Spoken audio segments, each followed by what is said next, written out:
আইন হলো আজকে বড় লোকদের জন্য, আইনকে শাসন করে অর্থবিত্তশালীরা, আর আইন প্রয়োগ হয় সাধারণ গরিব মানুষের উপর। মানুষ স্পিকার, আজকে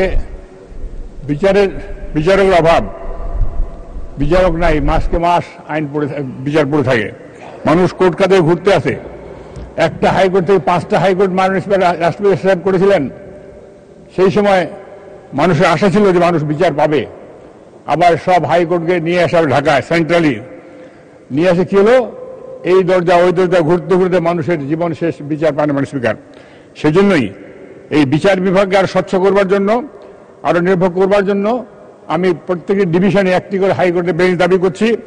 পাশাপাশি জেলা শহরগুলোতে যে আমাদের বিচার কার্যালয়গুলো আছে তাদের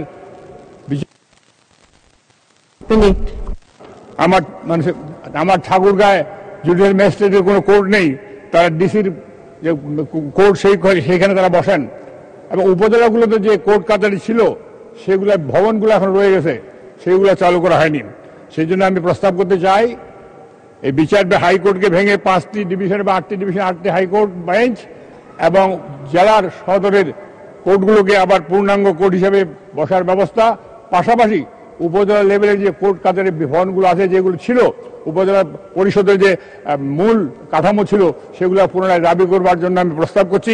এই বলে আমার প্রস্তাব আমি উত্থাপন করছি। আপনার ধন্যবাদ স্পিকার।